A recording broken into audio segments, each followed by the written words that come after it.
의원님의 왜 출마하지 않았는가 알려주시죠. 그건 나가서 만약 덜컥 당선이 돼버리면 지금 선거판은 일종의 지금 프레임 전쟁 같아요. 안녕하십니까. 국민의힘 초선들이 만드는 국초방송국 국회와 정치권 그리고 세상 돌아가는 이야기들을 풀어내는 국민의힘 국초방송국의 약체들 시작하겠습니다.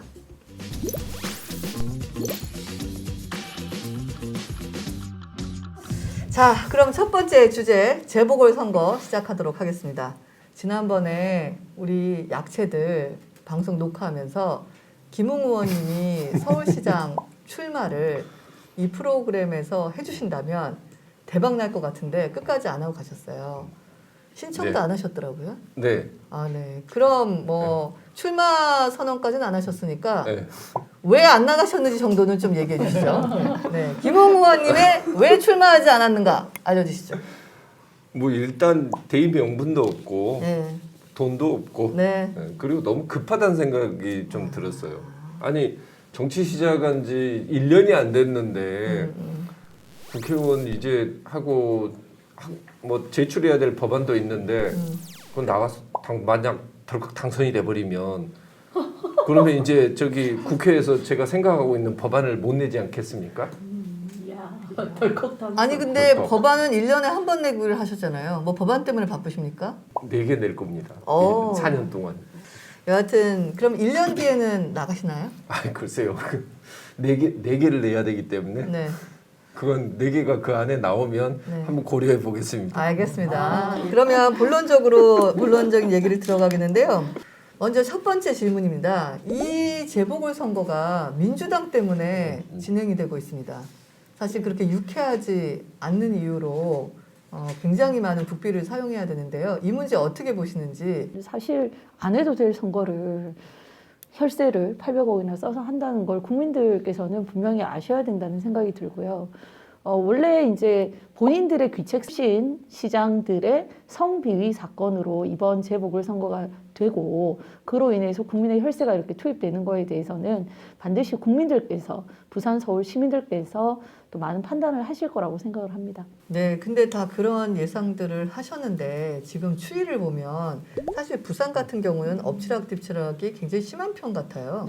부산만 여론조사를 한 것이 아니고 부울경 전체를 했고 샘플수로 보면은 부산이 150개 정도밖에 안 됐어요. 그래서 그게 과연 정확한 수치냐 하는 거는 우리가 좀 생각을 해봐야 되겠지만 주말에 내려가서 제가 이제 지역 당원들 또 시민들한테 이제 바닥 정서를 좀 물어보니까 우리가 후보가 지금 너무 난립을 하면서 시민들이 볼 때는 지금 분위기가 좋아지니까 너무 이 선거를 쉽게 생각하는 거 아니냐라는 우려를 좀 갖고 계시고 또 이 후보자들 과열 경쟁이 되면서 각종 이제 흑색 비방전 이게 좀 과열화되는 추세라서 그게 좀 시민들의 눈살을 찌푸리게 하는 부분도 있는 것 같아요.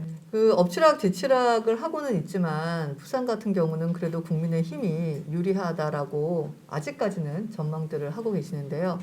한편 서울이 문제입니다. 서울은 사실은 단일화가 실패할 경우 선거에 질 수 있다라는 얘기들을 굉장히 많이들 하고 계시는데요. 지금 선거판은 일종의 지금 프레임 전쟁 같아요.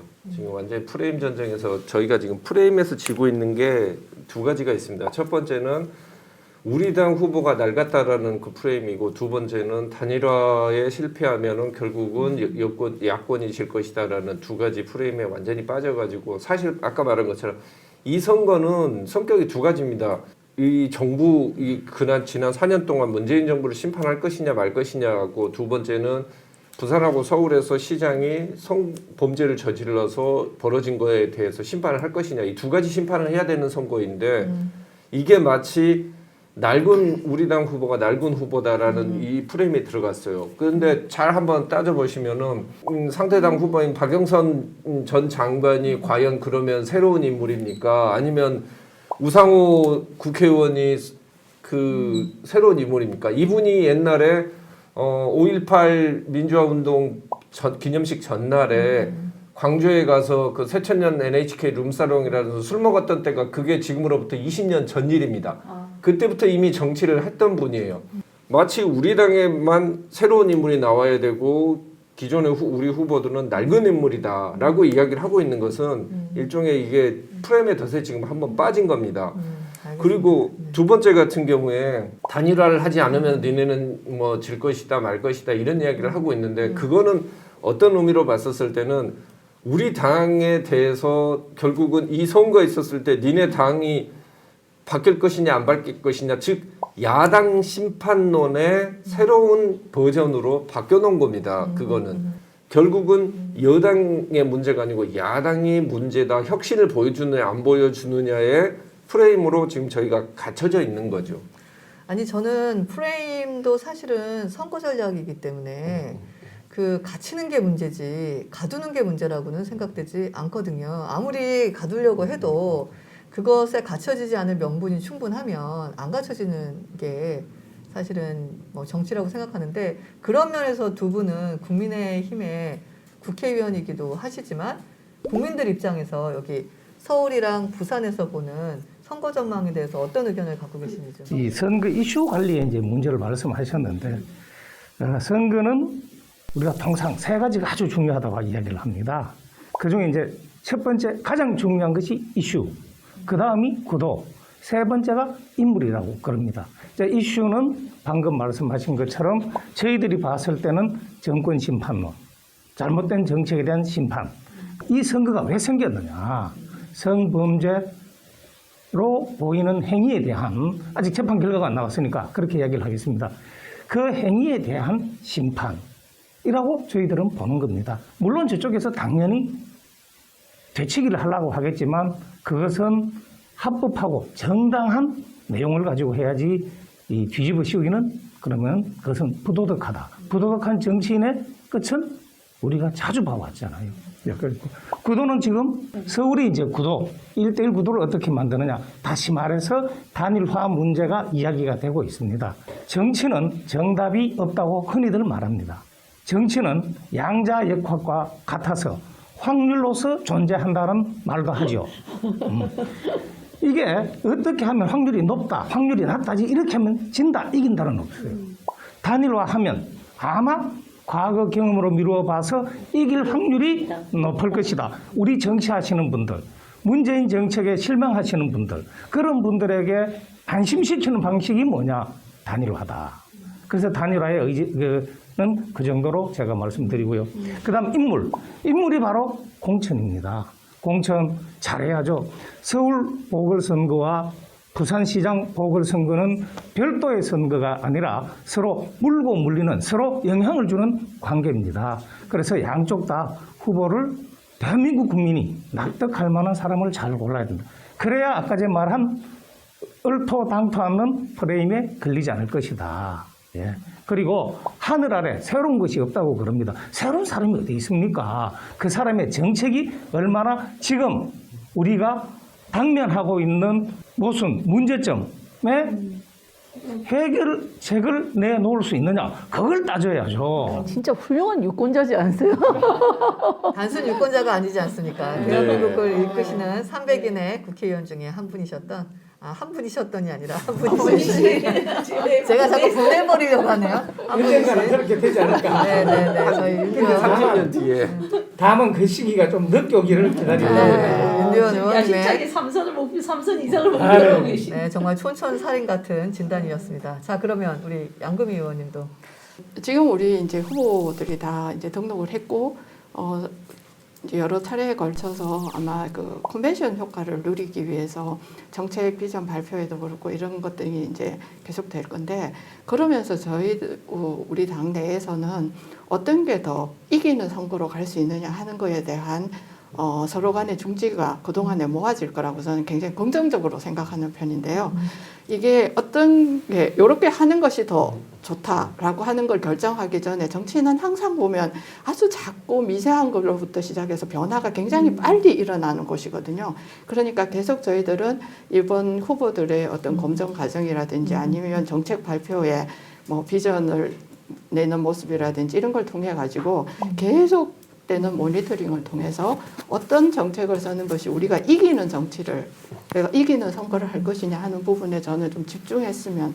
그 각자 의견들 주셨는데요. 또 안 물어보고 갈 수 없는 게 안철수 후보와의 단일화 부분, 시기적인 부분, 그다음에 명분적인 부분 어떻게들 생각하시는지 개인 의견들 짤막하게 주시기 바랍니다. 단일화라는 것은 거기에 너무 얽매이면 안 된다고 봐요. 왜냐하면 어차피 우리는 당이라는 그 이름이고 그다음에 공통된 가치관과 정책을 가지고 모인 사람입니다. 근데 결국은 그걸 실현시키는 게 중요한 것이지 저건 민주당식 방식이에요. 어떻게 되든지 우리가 무조건 권력을 잡아야 된다. 어떤 수단과 방법을 가리지 않고 그 민주당식 방식이고 그런 식으로 해서 선거에 유리할 수 있으면은 어떻게든지 어떤 형식을 통해든지 국민들에게 뭐 홍보만 잘해서 표만 얻으면 된다. 저는 그거는 의미는 없다고 봅니다. 그리고 단일화라는 것은 국민들이 열망하고 있는 게 과연 단일화인지 아니면 정권 심판인지에 보면은 분명히 국민들이 원하는 것은 정권 심판이에요. 네. 근데 정권 심판을 위한 도구에 불과한 단일화에 너무 방점을 두고 있는 게 지금 사실은 어떻게 보면 본말 전도라고 봐요. 알겠습니다. 네.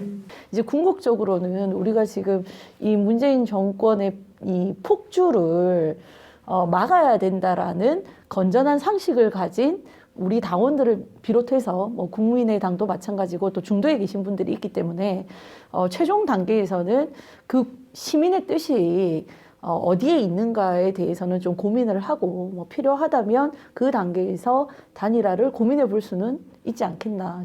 일단 우리 후보를 좋은 후보 대표 주자를 뽑는 것이 최우선 과제라고 생각합니다. 단일화에 초점을 맞추지 말고 우리가 문재인 정부의 그 정책 실패나 이 부분에 관점을 가지고 일단 저희들은 선거 지금 캠페인이나 이런 걸 하면서 단일화는 그 수단으로 지금 우리가 택하는 부분이잖아요. 근데 저는 그 중에서도 어떤 탁월한 리더로 떠오르는 사람이 있을 수도 저는 있다고 생각합니다. 그런 후보가 여러 명이 된다면 저는 국민들이 우리들에게 관심을 많이 가질 거라고 생각합니다. 한 가지 이벤트를 진행하도록 하겠습니다. 자, 그 카메라를 바라보시면서 좋아요와 구독에 관한 프로모션 이벤트를 한 분씩 돌아가면서 즉흥적으로 해보도록 하겠습니다. 구독과 좋아요 부탁드립니다. 네, 아침을 안 드시고 오신 것 같습니다. 자, 믿을 사람이 없습니다. 우리 황보승 의원님. 네. 구독과 좋아요를 눌러주세요. 네, 조금 누르기 시작하실 것 같은데. 자, 우리의 히든카드. 예. 윤지현 의원님. 구독과 좋아요 꼭 부탁드립니다. 역시 방송인은 다르십니다. 구독과 좋아요를 꼭꼭 눌러주시기 바랍니다. 그럼요. 열일한다. 네. 자, 세대 교체라는 건 새로운 인물이거나 젊은 사람이 아닌 새로운 생각, 새로운 방향성, 새로운 역사식을 가진 사람만이 그 대답을 낼 수 있다라고 생각을 합니다. 자, 그럼 오늘 방송 여기서 마치도록 하겠습니다. 감사합니다. 감사합니다.